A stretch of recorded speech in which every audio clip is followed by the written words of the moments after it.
जब हनुमान जी ने सीता जी को अपने साथ चलने का प्रस्ताव दिया, तब उन्होंने अनेक कारण गिनाकर मना कर दिया था।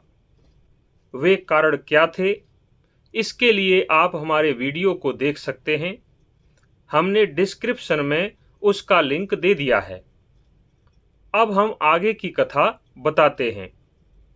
जब सीता जी ने हनुमान जी के साथ जाने से मना कर दिया, तब हनुमान जी ने कहा कि हे देवी, यदि आप मेरे साथ नहीं जाना चाहती तो कोई बात नहीं, लेकिन मुझे अपनी कोई ऐसी निशानी दे दीजिए ताकि मैं जब श्री राम से मिलूंगा तो आपकी वह दी हुई निशानी दिखा सकूं, जिससे कि वहां पर उपस्थित सभी लोग यह विश्वास कर लें कि मैं आपसे मिला था। फिर सीता जी ने उन्हें एक ऐसी घटना बताई जो चित्रकूट पर्वत पर घटित हुई थी।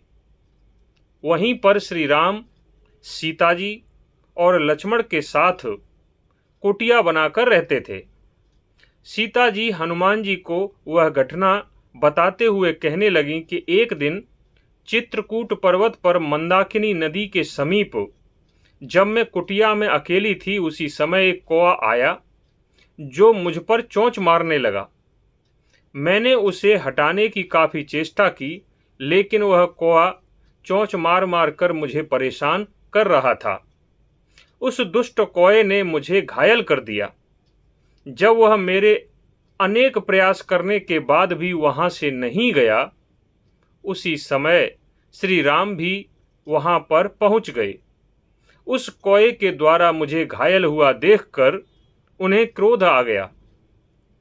उन्होंने भी उस कौए को भगाने की काफी कोशिश की, लेकिन वह श्री राम के भगाने पर भी वहां से नहीं भागा।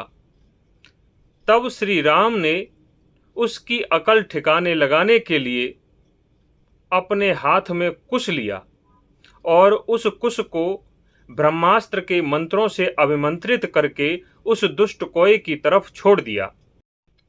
उस कुश को अपनी तरफ आता देख वह कौआ आकाश में उड़ने लगा, लेकिन वह कुश उस कौए का पीछा नहीं छोड़ रहा था। अब तो वह कौआ अपने प्राण बचाता हुआ इधर से उधर चारों दिशाओं में भयभीत होकर उड़ने लगा, लेकिन ब्रह्मास्त्र के मंत्रों से अभिमंत्रित कुश अभी भी उसके पीछे ही लगा हुआ था। वह कौआ कोई और नहीं था, बल्कि इंद्र का पुत्र जयंत था। वह तीनों लोकों में गया, लेकिन किसी ने भी उसकी सहायता नहीं की। उसके बाद अंत में वह श्री राम के चरणों में ही आकर गिरा और अपने प्राणों की भीख मांगने लगा।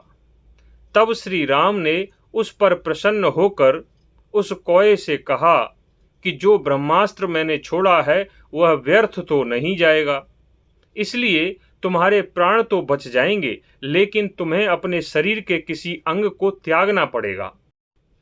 अब तुम विचार करके मुझे बताओ कि तुम अपने शरीर के किस अंग को भंग हुआ देखना चाहते हो।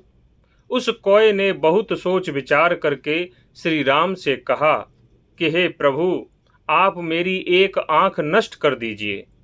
मैं एक आंख से ही संसार को देखता रहूंगा और मुझे अपने जीवन को जीने में अधिक समस्या नहीं आएगी। श्री राम ने उस ब्रह्मास्त्र से उस कौए की दाईं आंख नष्ट कर दी थी। फिर वह श्री राम से विदा लेकर अपने निवास स्थान पर चला गया। जब श्री राम ने एक साधारण सा अपराध करने वाले कौए पर ब्रह्मास्त्र चला दिया था, तो फिर मेरा अपहरण करके जो लंका में ले आया है, उसे वे कैसे क्षमा कर सकते हैं। इतना कहकर सीता जी फिर से रोने लगीं, कहने लगीं कि अब श्री रघुनाथ इन शक्तिशाली राक्षसों पर प्रहार क्यों नहीं करते। 10 महीने बीत गए हैं, फिर भी मुझे यहाँ से अभी तक लेने नहीं आए। सीता जी ने फिर अपने आप को समझाते हुए कहा कि अवश्य ही यह मेरा ही कोई पूर्व जन्म का पाप है जो उदित हो गया है, जिसके कारण मैं इतने दुख झेल रही हूँ, और इसी कारण रघुनाथ जी अभी तक मेरे पास नहीं आ पाए, अन्यथा वे दोनों वीर योद्धा मेरा उद्धार करने में पूर्ण सक्षम हैं। आंसू बहाती हुई सीता जी को देखकर हनुमान जी ने कहा कि हे देवी, मैं शपथ लेकर कहता हूँ, अब बहुत शीघ्र ही तुम्हारे दुखों का अंत होने वाला है। अब शोक करने की कोई आवश्यकता नहीं। हनुमान जी के द्वारा सांत्वनापूर्ण वचन सुनकर सीता जी चुप हो गईं। उसके बाद सीता जी ने अपनी साड़ी के पल्लू में बंधी हुई सुंदर चूड़ामणि को निकालकर हनुमान जी को दे दिया और कहा कि हे कपिश्रेष्ठ, यह मेरी एक निशानी है जिसे तुम श्री रामचंद्र जी को दे देना। वे मेरे आभूषणों को पहचानते हैं। इस चूड़ामणि को देखकर उन्हें विश्वास हो जाएगा कि तुम समुद्र को लांघकर लंका में आए थे और मुझसे मिले थे। अब मेरा पता बताने की सारी जिम्मेदारी तुम्हारे ही ऊपर है। हनुमान जी ने उस चूड़ामणि को लेकर अपने पास रख लिया और सीता जी से विदा लेकर वहां से चलने की तैयारी करने लगे। तभी सीता जी हनुमान जी से कहने लगीं कि हे वीर हनुमान, यदि तुम उचित समझो तो एक दिन और यहीं पर ठहर जाओ। यहीं कहीं किसी गुप्त स्थान पर रुक जाना। उसके बाद अगले दिन तुम यहाँ से चले जाना। एक दिन और विश्राम कर लो, क्योंकि इतने दिन के बाद कोई मेरे श्री रघुनाथ जी का दूत बनकर आया है। अभी मेरा भय समाप्त हो गया है, इसलिए मैंने तुमसे कहा है। तुम्हारे जाने के बाद तो फिर से मुझे वही दुख परेशान करेगा। फिर सीता जी हनुमान जी से पूछने लगीं कि क्या तुम्हारे स्वामी सुग्रीव की सेना में तुम्हारे जैसे ही शक्तिशाली और भी वानर हैं? हनुमान जी ने हंसते हुए कहा कि वानरराज सुग्रीव की सेना में मेरे समान और मुझसे भी बढ़कर बलशाली वानर योद्धा भरे पड़े हैं।